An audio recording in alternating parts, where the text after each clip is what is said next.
Ils dirent, ô Moïse, ton Seigneur a des reliques auprès de toi. Ton Seigneur t'a honoré.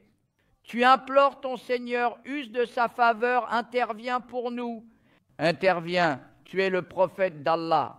L'homme qui est l'ennemi juré du prophète, regarde ce qu'il dit lorsqu'il est coincé. Nous croirons en toi si tu éloignes de nous ces tourments et ces calamités impures. Nous enverrons les enfants d'Israël avec toi. Le Pharaon les a réduits en esclavage pendant 400 ans. D'accord, nous les laisserons partir. Allez où vous voulez, allez à Jérusalem, nous vous libérerons. C'est ce que dit le Coran. Prie ton Seigneur, disent-ils.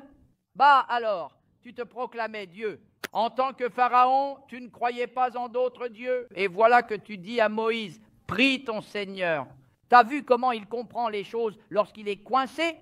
Qu'importe que tu sois Pharaon, jusqu'à ce que tu entres en turbulence, n'est-ce pas? Quand vous commencez à osciller, tout le monde commence à dire Allah. Même les athées disent Allah.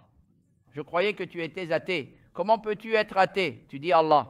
Il dit, ne t'en mêle pas maintenant. Il dit, si on peut s'en débarrasser, il n'y a pas d'autre moyen. C'est ce qu'il dit. Communiste jusqu'à ce qu'il voit l'argent. Féministe jusqu'à ce qu'elle voit le mari.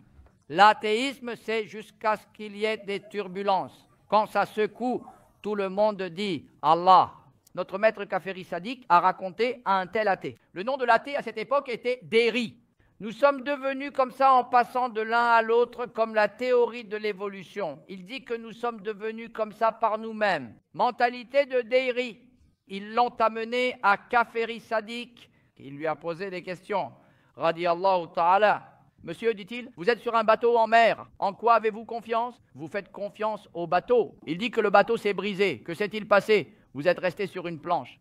Tu es passé du navire au bateau? Le bateau s'est cassé. Il vous reste 1 ou 2 morceaux de bois. Que s'est-il passé? On s'y fie, on s'y accroche. Peut-être que je vivrai dans les vagues jusqu'à ce que quelqu'un me retrouve ou me traîne jusqu'à un rivage comme celui-ci. Le bois a disparu. Tout a disparu. On se retrouve au milieu de la mer comme une tige. Il m'a dit...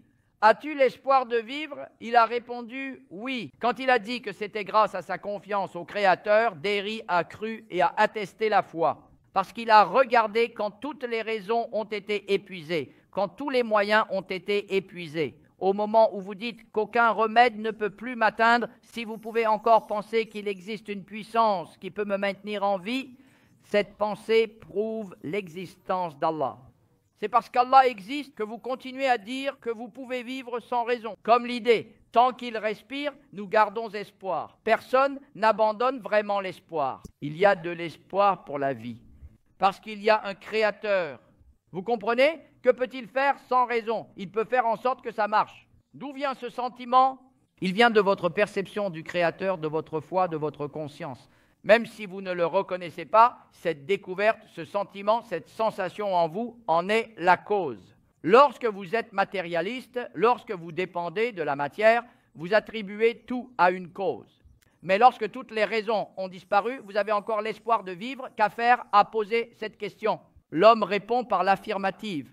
Puis il dit qu'il n'y a plus une raison pour survivre. Mais vous avez de l'espoir, parce qu'il y a un créateur.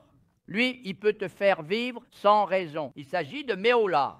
Il dit, son essence est connue. Elle peut être comprise avec l'intelligence. Par contre, une chose ne peut pas être comprise. C'est-à-dire que personne ne peut comprendre pleinement Allah.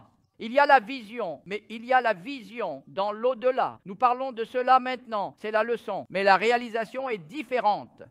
Cela signifie saisir le sujet. Comprendre signifie comprendre sous tous les aspects. Il n'est pas possible de le comprendre sous tous ces aspects. Nous ne pouvons toujours pas comprendre une personne sous tous ces aspects. Nous essayons de connaître notre maître, un cheikh, un murshid. Nous restons à côté de lui pendant 40 ans et nous n'avons pas encore compris tous ces aspects. Comment pouvons-nous comprendre Allah qui a créé l'univers? Par conséquent, nous ne pouvons pas, en réalité, le reconnaître dans son essence, dans l'ensemble de ses aspects.